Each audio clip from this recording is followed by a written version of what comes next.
युवा दिवस की आगवानी में आज की ये गोष्ठी हो रही है। अगले हफ्ते 12 तारीख को पूरा देश युवा दिवस मनाएगा। वीर विवेकानंद जी की जयंती होगी, इसलिए आज हमने विवेकानंद जी को ये गोष्ठी समर्पित की। इस बीच देश के बड़े कवि, मेरे बड़े भाई राजेश चेतन जी हमारे बीच पधार चुके हैं। भिवानी परिवार मैत्री संघ के अध्यक्ष होते हैं, चेतना के अध्यक्ष होते हैं। और आज का दिन तो जैसे कि हिंदुस्तान ने सनातन के नाम ही लिख दिया हो, क्योंकि आज चेतना जिसके वो अध्यक्ष होते हैं, उनने एक बड़ा काम दिल्ली में किया। जब चेतना के मंच से आरएसएस के वरिष्ठ इंद्रेश कुमार जी और इस देश की सच्ची सनातनी सुश्री नाजिया इलाही खान, जो भगवा पगड़ी पहनकर बताती है मुसलमानों को भी कि सनातन धर्म क्या होता है, मुसलमान भी सनातनी हो सकता है, ऐसे आयोजन को संपन्न करके अभी अभी पहुंचे हैं। एक बार चेतना के लिए और चेतन जी के लिए तालियां बजनी चाहिए। अभी चेतन नितिन खरे जोड़ रहे थे विषय को राजनीति के साथ, और ये मौका भी अभी विधानसभा का है जी।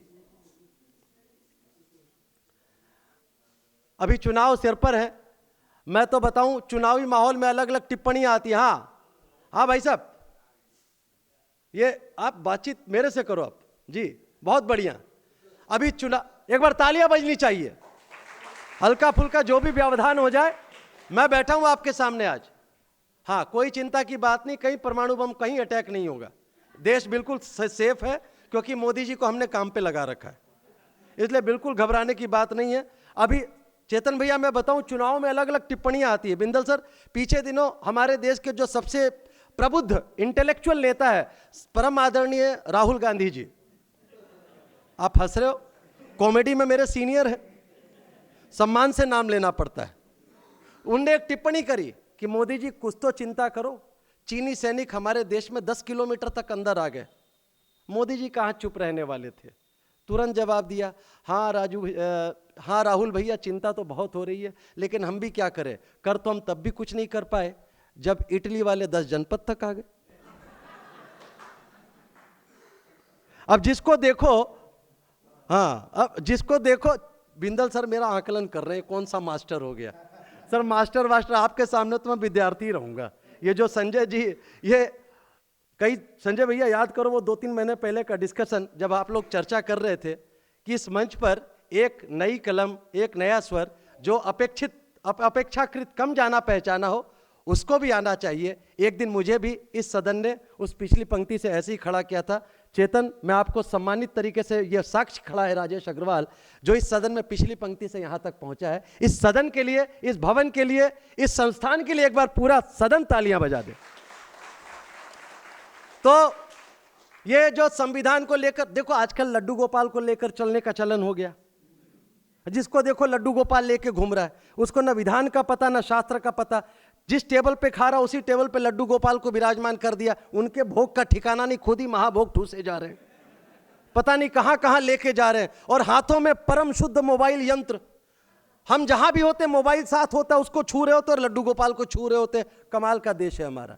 तो ये आजकल संविधान को लेने का चलन है। तो मुझे कुछ 4 पंक्तियां लिखनी पड़ी कि फकत कुछ स्वार्थी तत्वों के है अरमान खतरे में।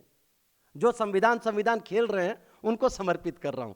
चाहे देश की संसद हो, चाहे सड़क, संविधान की प्रति, अरे संविधान तो हमारा ग्रंथ है, मंदिर में रखकर पूजने के लिए होना चाहिए, ऐसे चमकाने के लिए नहीं होना चाहिए। संविधान को गहना है तो हमको दिल से गहना होगा, तब कहना पड़ता है कि फकत कुछ स्वार्थी तत्वों के है अरमान खतरे में। अगर खतरे में कुछ है तो बस ईमान खतरे में। तमाशा चल रहा है देश में कुर्सी पे कब्जे का, न संविधान खतरे में, न हिंदुस्तान खतरे में।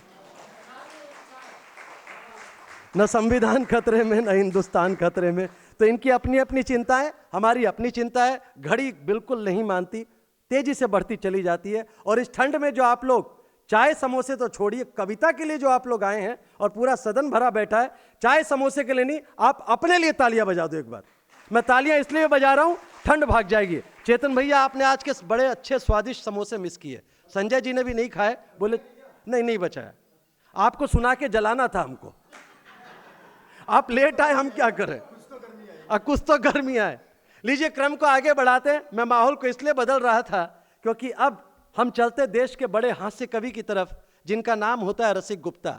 हम कवियों ने रसिक जी का नाम मूंछों वाली, अब तो बिना मूंछ वाले हो गए, कवियों की मां रख रखा है। जब भी ये हमारे साथ यात्रा में होते पूरी रसोई साथ रखते हैं, और हर 10 मिनट में राजेश भैया हलवा खा लो, चेतन जी लड्डू खा लो, भैया मुरमुरे खा लो, कुछ ना कुछ ओवर सप्लाई चालू रखते हैं। हम पहुंचते पहुंचते आयोजक का कुछ भी खाने की स्थिति में नहीं रहते, और जब भी कहीं मिलते हैं तो हमको कहीं ना कहीं उपहार देते हैं। पिछले 30 वर्षों से हास्य व्यंग का काम पूरे देश में कर रहे हैं। 8 से ज़्यादा देशों में जिनकी यात्रा हो चुकी है, 150 से ज़्यादा जिनके चेले हैं। मैं 15 साल से कोशिश कर रहा हूं कि मेरी भी भर्ती ले लो, वो मुझे टेस्ट ही कर रहे हैं। अभी तक रसिक गुप्ता यूनिवर्सिटी में मेरा एडमिशन नहीं हुआ है। मजाक की बातें हैं, लेकिन सच में बड़े सहज व्यक्ति हैं। न जाने कितनी संस्थाओं के सदस्य हैं। दिल्ली राष्ट्रीय कवि संगम की दिल्ली इकाई के अध्यक्ष होते हैं। आप सब उनको बुलाएं, वो जैसा चाहे सुनाए। हम सबको हंसाने के लिए आ रहे हैं, गुदगुदाने के लिए आ रहे हैं। देश के बड़े कवि रसिक गुप्ता, तालियां कमजोर है आपकी।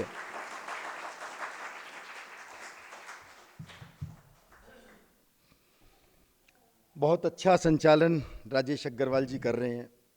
सरस्वती वंदना से इन्होंने शुरुआत की। 143वीं गोष्ठी है। अब तक तो आप सबको सरस्वती वंदना इनकी याद हो गई होगी, मुझे ऐसा लगता है। अच्छा तो इनकी एक पुस्तक सरस्वती वंदना पे ही आएगी एक दिन। यहाँ राजेश अग्रवाल हैं, सामने हमारे मेंटोर राजेश चेतन हैं, और चेतन जी के आशीष के बिना ना तो चेतन यहाँ होते, ना आशीष यहाँ होते, ना मैं यहाँ होता। इनका आशीर्वाद हम पर रहता है। और गुणवीर राणा जी जिस कार्यक्रम को बैठ के सुन रहे हो, हमारी कापी जांच रहे हो, मैं अपने आप को धन्य समझता हूँ। आपकी उपस्थिति में काव्य पाठ हो रहा है। और बिंदल जी, मैं तो बस आपके लिए यही कहता हूँ कि ज़रूरत में हमेशा सामने हम जिनको पाते हैं, ज़रूरत में हमेशा सामने हम जिनको पाते हैं, करें उपकार पर उपकार लेकिन भूल जाते हैं, और सुनहरे अक्षरों में नाम इनका है छपा दिल पर। बड़े इंसान ये दुर्लभ युगों तक याद आते हैं, बड़े इंसान ये दुर्लभ युगों तक याद आते हैं। एक कारण से और याद आ रही थी आपको, मैं सच बता रहा हूँ। ये तो जो बातें इन्होंने कही सो कही, वो तो ठीक है ही, लेकिन असली बात मैं बता रहा हूँ। इनको याद था कि लॉकडाउन में मुझे बुलाया था और वादा किया था कि जब दोबारा शुरू हो जाएगी तो मुझे बुलाओगे। वो वादा कब पूरा करोगे? आज वो वादा बिंदल साहब ने पूरा कर दिया। तालियां बजनी चाहिए। हाँ, उधर सच्ची बात बता दी मैंने, घर का कार्यक्रम है। जी भाई साहब, बहुत बढ़िया। अभी चेतन नितिन जी पढ़ के गए, वीर रस की कविताएं पढ़ी, आपको इतनी सारी वीर रस की कविताएं सुनाई। वीर रस का कवि आती सबसे पहले पाकिस्तान को निपटाता है। पाकिस्तान तुझे नहीं छोड़ूंगा, तेरे ऊपर हिमालय धकेल दूंगा। और सेहत ऐसी होती अपनी टैची उठाई नहीं जाती। मैं इन वीर रस के कवियों से कहता हूं, आप पाकिस्तान को नहीं निपटा सकते, क्योंकि पाकिस्तान को यदि कोई निपटा सकता है तो हिंदुस्तान का एक ही आदमी है। राजेश अग्रवाल जी ने पूछा कौन? मैंने कहा राहुल गांधी। इन्होंने कहा वो कैसे? मैंने कहा उन्होंने 125 साल पुरानी कांग्रेस निपटा दी। तो ये तो मामूली सा काम है इनका, ये निपटा देंगे भाई साहब। और देशभक्ति देखो कहीं भी हो सकती है। आपने देशभक्ति की बहुत कविताएं सुनाई। मैंने तो भाई साहब एक जेब कतरे की देशभक्ति देखी, और 4 पंक्तियां लिखी।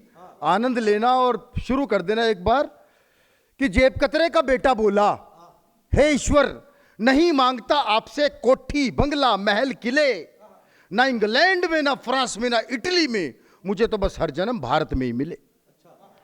तो बाप बोला मैं धन्य हुआ, बाप बोला मैं धन्य हुआ जो जेब कतरे का बेटा होकर भी तेरी रगों में देशभक्ति का रक्त बहता है। बेटा बोला ये बात नहीं है पापा, वहां ठंड इतनी ज्यादा है कि लोगों का हाथ अपनी जेब में ही रहता है।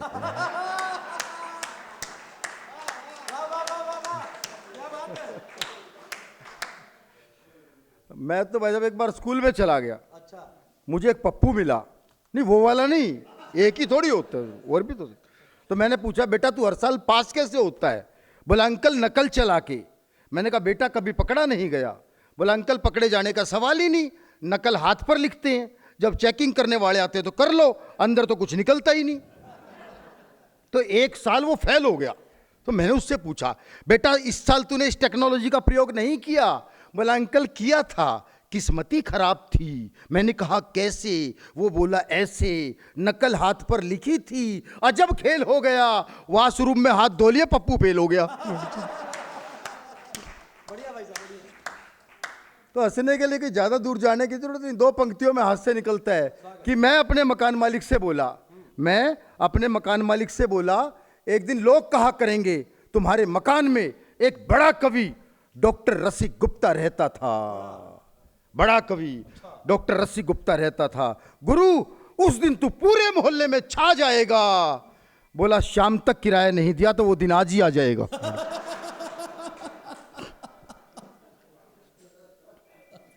तो कई बार ऐसी स्थिति हो जाती है, मोबाइल बार बार बज रहे हैं बीच बीच में। इस मोबाइल के कारण, हाँ इसका गला घोट दो आप थोड़ा सा, क्योंकि इस मोबाइल के कारण कितनी इंडस्ट्रियां खत्म हो गई बिंदल साहब। इस मोबाइल के कारण घड़ी खत्म, कैलकुलेटर खत्म, कैलेंडर खत्म, डायरी खत्म, पेन खत्म, टॉर्च खत्म, कंपास खत्म, एफएम खत्म, आदमी का सुख चैन खत्म। और अगर किसी के मोबाइल का पासवर्ड उसकी पत्नी के हाथ लग जाए तो आदमी खत्म।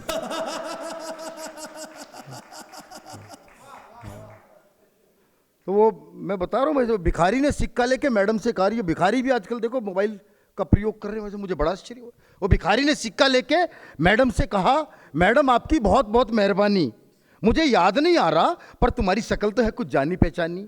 तो मैडम बोली, अरे आप बिल्कुल ध्यान मत दीजिए हमारे धंधे लुक पर। भिखारी बोला, मैडम आप बिल्कुल ध्यान मत दीजिए हमारे धंधे या हमारी लुक पर। अरे हम तो कितने दिन से फ्रेंड है फेसबुक पर, अरे हम तो कितने दिन से फ्रेंड है फेसबुक पर। तो वो प्रयोग कर रहे हैं भाई। और एक भिखारी की दुआएं सुन के तो मैंने अपना माथा पीट लिया। भिखारी बोला, यूं हिमाकत की नजर से ना देख, एक दिन ब्यूटी क्रीम लगा के अपना चेहरा भी गोरा होगा, अपने हाथ में भी ISI ब्रांडेड कटोरा होगा। ISI branded? निकाल जेब से करारा सा नोट और ले ले मेरी दुआ, जा तेरे घर भी मेरे जैसा छोरा होगा, जा तेरे घर भी मेरे जैसा छोरा होगा। तो भाई साहब कवियों को बड़ी दिक्कत हो जाती है। तो हम तो देखो, कवि भी एक डॉक्टर ही होता है, वो समाज के कीटाणुओं को मारने का काम करता है। वो डॉक्टर ने अपनी खूबसूरत नर्स को नौकरी से निकाल के पत्ता कर दिया साफ। तो नर्स बोली, बिना गलती नौकरी से निकालना कहाँ का इंसाफ। तो डॉक्टर बोला, मैंने एक पेशेंट को कहते सुना है, नर्स क्या है बिल्कुल परी है, अखियों से गोली दाग जाती है और मेरी आधी बीमारी तो इसकी मुस्कुराहट से ही भाग जाती है। तो ऐसी नर्सों का क्या करना है वैसे। लेकिन इनसे प्यार व्यार बड़ा खतरनाक होता है भाई, सब बताऊं आपको मैं। कि नर्स से पेशेंट बोला, नर्स से पेशेंट बोला, सुन प्रिय बात मेरी, सबसे निराली तेरे गालों की ये लाली है, दिल को चुराने वाली, सपनों में आने वाली, रखी मैंने हॉट सीट तेरे लिए खाली है। तो नर्स बोली, होश में आते ही तू लगेगा रोने। नर्स बोली, होश में आते ही तू लगेगा रोने, मैं भी जाली, डॉक्टर की डिग्री भी जाली है, और दिल को तो मैंने हाथ भी नहीं लगाया झूठे, मैंने तो सिर्फ तेरी किडनी निकाली है, मैंने तो सिर्फ तेरी किडनी निकाली। तो भाई साहब कुछ भी कर सकता है कोई, मामला ऐसा ही चल रहा है बिल्कुल। और ये फिर बच गया वैसे, ये नहीं चैन लेने देगा बिल्कुल मोबाइल। पहले जब किसी का मोबाइल गिरता था तो उसकी बैटरी बाहर आ जाती थी, लेकिन अब किसी का मोबाइल गिर जाए तो किडनी, लीवर, फेफड़े, हार्ट, सब कुछ बाहर आ जाता है निकल के, क्योंकि प्राणी उसके अंदर अटके हुए हैं बिल्कुल। तो बहुत मन से आप सुन रहे हैं, बिल्कुल जीवंत आप श्रोता हैं। और मैं राज भी आज समझ गया, जो आपने इतने स्वादिष्ट समोसों की इनको आदत डाल दी है, वो छोटे छोटे।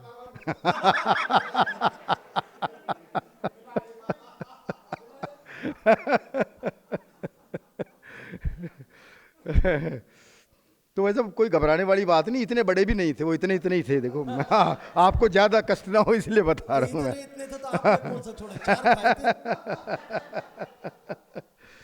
तो मैं लीजिए, हम बहुत सी बात करते हैं आपसे, हास्य की भी बात करते हैं। मैं 4 पंक्तियां पढ़ता हूं। अटल जी की जयंती मना रहे हैं, पूरा देश उन्हें याद कर रहा है। हमारे कवि कुल के ऐसे हमारे कवि जिन्होंने पूरे विश्व में कविता का डंका बजाया और भारत को, गौरव को ऊंचा किया। मैं 4 पंक्तियां पढ़ता हूं और कहीं ना कहीं उनके मन के भाव भी इन 4 पंक्तियों में छिपे होंगे। राणा जी आपको समर्पित करता हूं कि पथ प्रदर्शक बनी युगों से है कलम की धार ही, पथ प्रदर्शक बनी युगों से है कलम की धार ही, सार्थक हो जिंदगी बेशक जिए दिन चार ही, और मोक्ष हम पाए ना पाए चाहते केवल यही, जन्म भारत में मिले हम कवि बने हर बार ही, जन्म भारत में मिले हम कवि बने हर बार ही। क्योंकि कविता एक आयुर्वेदिक औषधि है, क्योंकि कविता एक आयुर्वेदिक औषधि है, जितनी पुरानी उतनी ही गुणवती कहलाएगी। अरे अंग्रेजी की दवा नहीं जो एक्सपायर हो जाएगी, अरे अंग्रेजी की दवा नहीं जो एक्सपायर हो जाएगी। हमारे देश के बड़े कवि हुए हरिवंश राय बच्चन, उन्होंने मधुशाला लिखी और ये कहा कि जहाँ चार लोग बैठे वहाँ मेल जोल बढ़ जाता है, जहाँ बोतल खुल जाए वहाँ मेल जोल बढ़ जाता है। तो उन्होंने अपनी मधुशाला में लिखा कि मधुशाला मेल जोल बढ़ाती है। उन्होंने अपनी पुस्तक में लिखा कि शराब से क्या होता है, मेलजोल बढ़ाती है, मधुशाला से मेल बढ़ता है, मधुशाला से मेल बढ़ जेल कर हाँ वो मेल सुनो सुनो सुनो मधुशाला मेल कराती है, बिल्कुल आप याद आ गया, मधुशाला मेल कराती है। और मैंने केजरीवाल जी से पूछा तो कह रहे मधुशाला जेल कराती है। तो अपन को समझ में नहीं आ रहा किसकी माने भाई साहब, दोनों अपनी अपनी जगह सही है भाई साहब। लेकिन एक समय था, बिंदल जी आप ने पूरा जीवन देखा है, एक समय था जब गांव से हम निकल करके आए थे और ऐसा भी वक्त था जब खाने के लिए एक वक्त का भोजन था और दूसरे वक्त का नहीं था। यहाँ बड़े बुजुर्ग बैठे हैं, आपने देखा होगा, लेकिन आज उसकी कहीं ना कहीं कृपा है माँ सरस्वती की। तब मैं चार पंक्तियाँ पढ़ता हूँ कि निकले जब हम गांव छोड़कर घर से थोड़ा दूर हुए हैं, निकले जब हम गांव छोड़कर घर से थोड़ा दूर हुए हैं, मात शारदे की कृपा से हम आंखों का नूर हुए हैं, और मिला कभी खाना पर कितनी रातें भूखे पेट गुजारी, लेकिन माँ के आशीषों से दुनिया में मशहूर हुए हैं, लेकिन माँ के आशीषों से दुनिया में मशहूर हुए हैं, लेकिन माँ के आशीषों से दुनिया में मशहूर हुए हैं। ये कला माँ सरस्वती ने हम सबको दी। तो मैं चार पंक्तियां पढ़ता हूं कि कला वो चीज है जग में कभी जो खो नहीं सकती, कला वो चीज है जग में कभी जो खो नहीं सकती, हंसाती है जो दूजों को वो आंखें रो नहीं सकती, हंसाना ही खुदाई है, हंसाना ही इबादत है, हंसाने से बड़ी पूजा जहां में हो नहीं सकती, हंसाने से बड़ी पूजा जहां में हो नहीं सकती। लेकिन एकमात्र उद्देश्य कवि का सिर्फ हंसाना नहीं है। तब कहना चाहता हूं कि हंसाया खूब लोगों को किया परिहास कवियों ने, हंसाया खूब लोगों को किया परिहास कवियों ने, कभी हो प्रेम में पागल रचा मधुमास कवियों ने, और पड़ी जब भी जरूरत तो कलम ने आग उगली है, कलम की नोक से बदले सदा इतिहास कवियों ने, कलम की नोक से बदले सदा इतिहास कवियों ने, कलम की नोक से।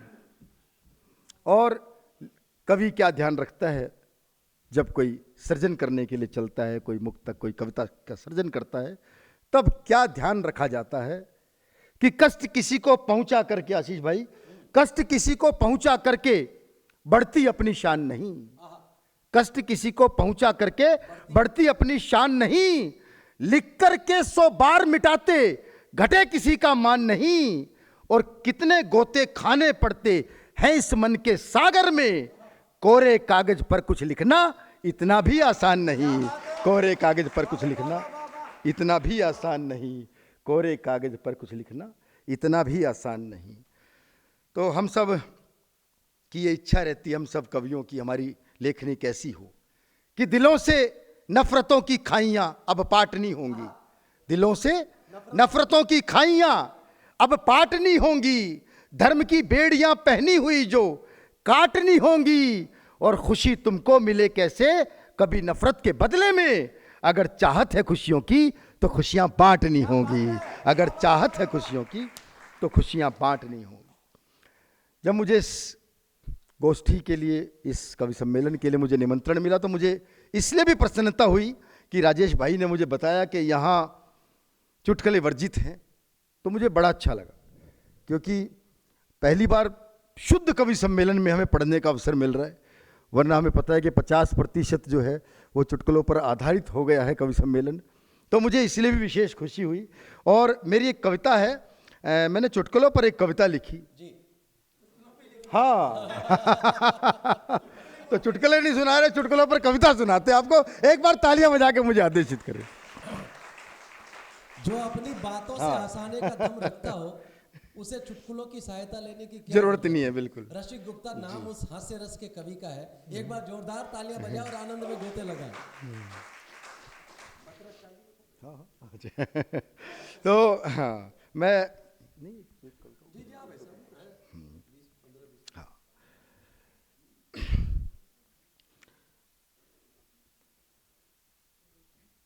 मैंने अपने एक मित्र से पूछा, चुटकुलों पर कविता है कि मैंने एक दुकान पर विज्ञापन पढ़ा, हर प्रकार के मंचीय चुटकुलों के लिए आइए और 100 रुपए प्रति चुटकुला ले जाइए।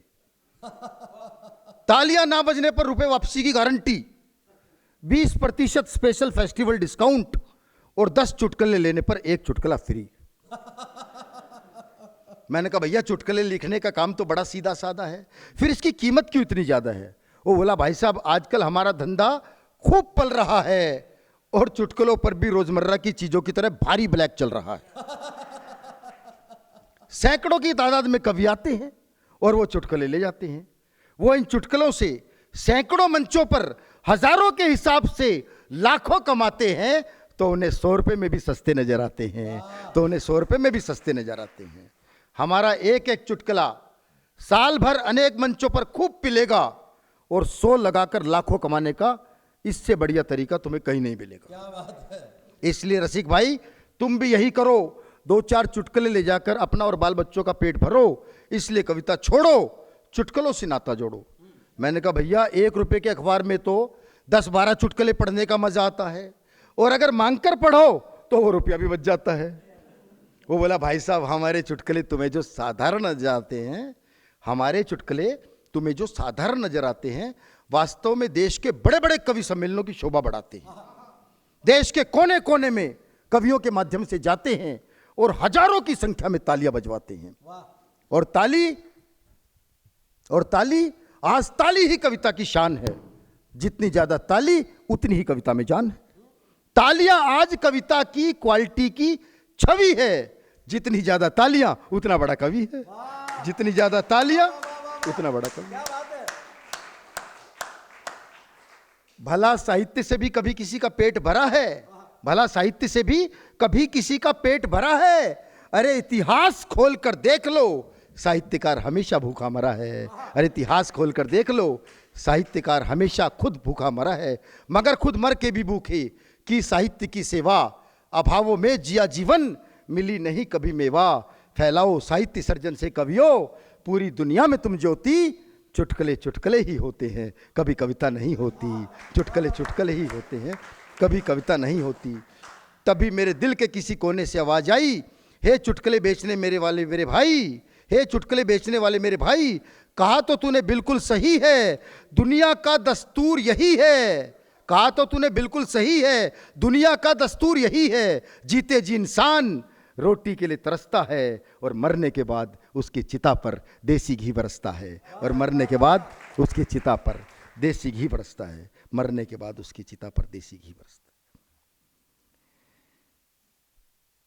यहाँ मैं सोच रहा था, मैं कहा आज राजेश भाई ने कोई कवित्री नहीं रखी, क्योंकि प्यार प्रेम की बात करने के लिए उनकी आवश्यकता होती है। अच्छा, मैं भी वो कमी भी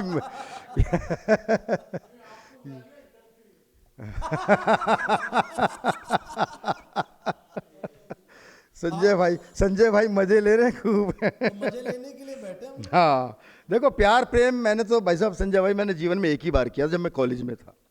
कॉलेज में एक लड़की ने मुझसे कहा था मेरे लिए प्रेम की 4 पंक्तियां लिख दोगे? मैंने कहा जी कोशिश करता हूं, और वो मेरी अंतिम कोशिश थी। क्योंकि उसके बाद वो कॉलेज छोड़ गई। वो 4 पंक्तियां आपको सुनाता हूं कि क्यों छोड़ गई। कि मुझे इश्क की ये बीमारी ना होती। आप भी कर सकते हो, वाह भी कर सकते हो, ऐसी कोई बात। मुझे इश्क की ये बीमारी ना होती, तमन्ना कभी पूरी सारी ना होती, और झुलाता तुझे रोज बाहों में अपनी अगर काश इतनी तू भारी ना होती, अगर काश इतनी तू भारी ना होती। बस भाई साहब उसी दिन वो कॉलेज छोड़ गई।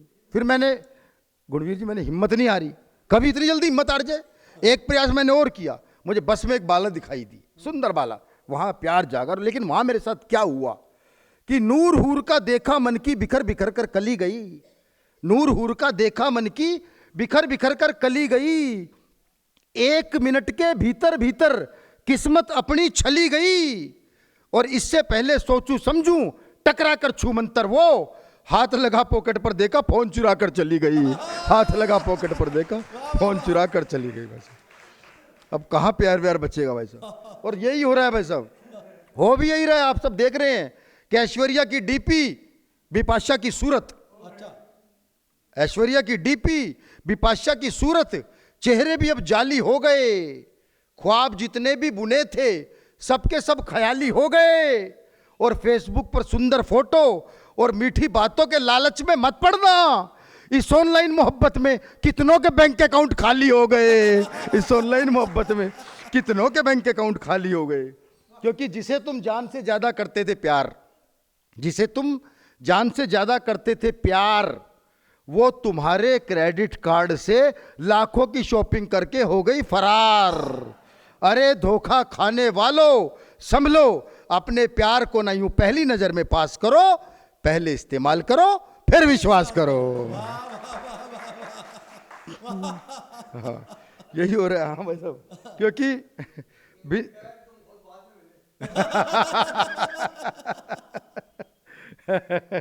इसीलिए मैं कहता हूं कि प्यार में पहले यूं लगता है, गुणवीर जी के समय तो नो रिटर्न पॉलिसी थी। उपाय भी नहीं था। अच्छा मैं इसीलिए कहता हूं कि प्यार में पहले यूं लगता है पहुंच गए मैखाने में, प्यार में पहले यूं लगता है पहुंच गए मैखाने में, धीरे धीरे फिर समझोगे आ गए हो तहखाने में। और दूर रहो इन बल खाती सी नागिन काली जुल्फों से, पागल करके पहुंचा देगी तुमको पागल खाने में, पागल करके पहुंचा देगी तुमको पागल खाने में।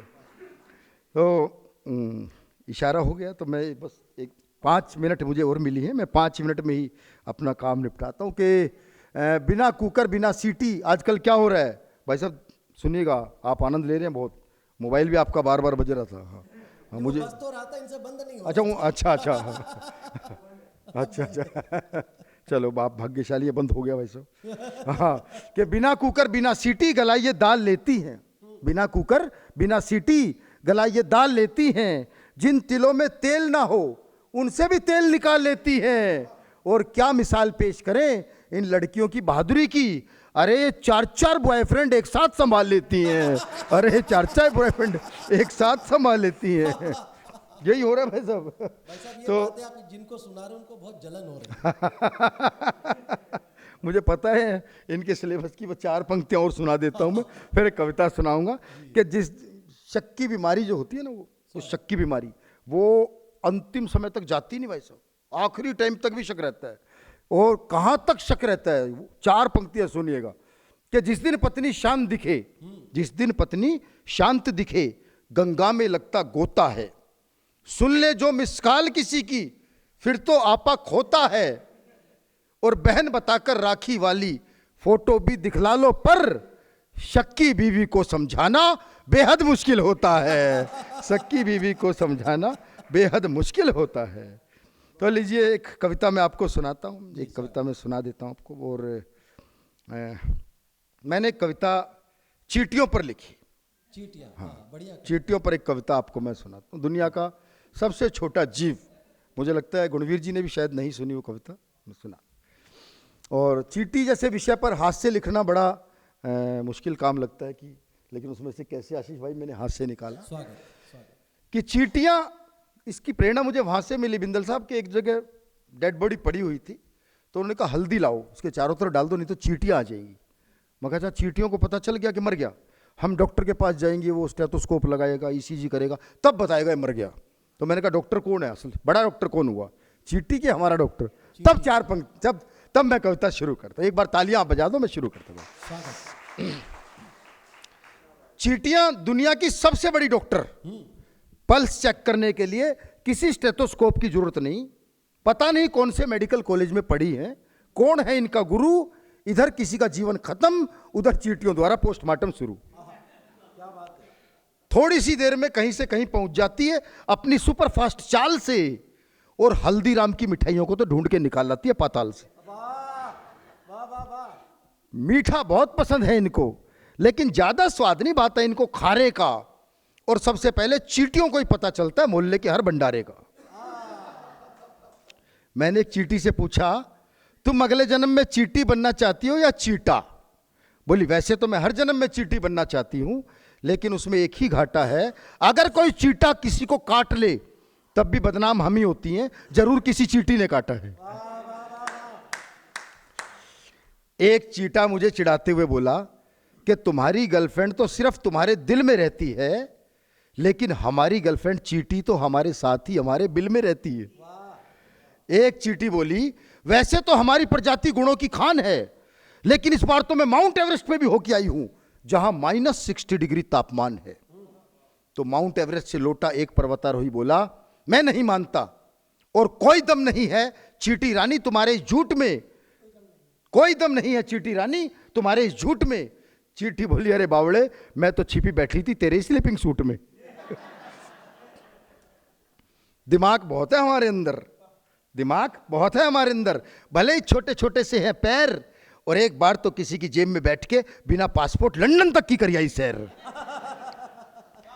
हम चींटियां एक बार चलें तो चलती ही जाएं, किसी अंतरिक्ष यान की तरह, या फिर किसी भारतीय महिला की जुबान की तरह, या फिर किसी भारतीय महिला की जुबान की तरह।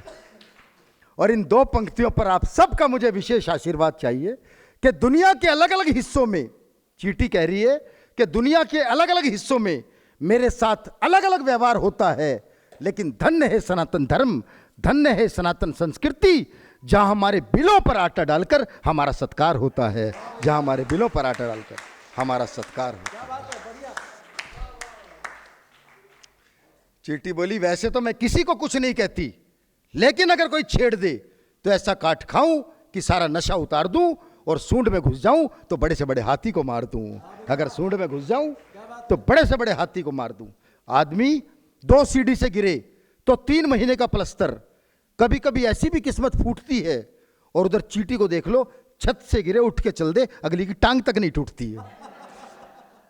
और जिन पंक्तियों के लिए कविता लिखी, समापन की वो पंक्तियां आपको सौंप के अपना स्थान लूंगा कि चींटियां अपने वजन से 50 गुना वजन उठाकर चलती हैं, दिन और रात 24 घंटे जिंदगी ने उनसे बहुत मेहनत करवाई है, इसीलिए चींटियां कभी भी सोती नहीं, क्योंकि भगवान ने उनके हिस्से में नींद ही नहीं बनाई है, भगवान ने उनके हिस्से में नींद ही नहीं बनाई है। और जब नींद नहीं तो सपने नहीं, जब नींद नहीं तो सपने नहीं, इसलिए सपनों की दुनिया को छोड़ो और जीवन में आगे बढ़ने के लिए इन कर्मठ चींटियों की तरह अनवरत दौड़ो। अब देखना यह है कि हम में से कौन कौन है जो अपने उद्देश्य की प्राप्ति के लिए अपना सर्वस्व झोंक सके, फिर देखना दुनिया की कोई ताकत नहीं जो हमें हमारी लक्ष्य प्राप्ति से रोक सके, जो हमें हमारी लक्ष्य प्राप्ति। क्या बात है, वाह।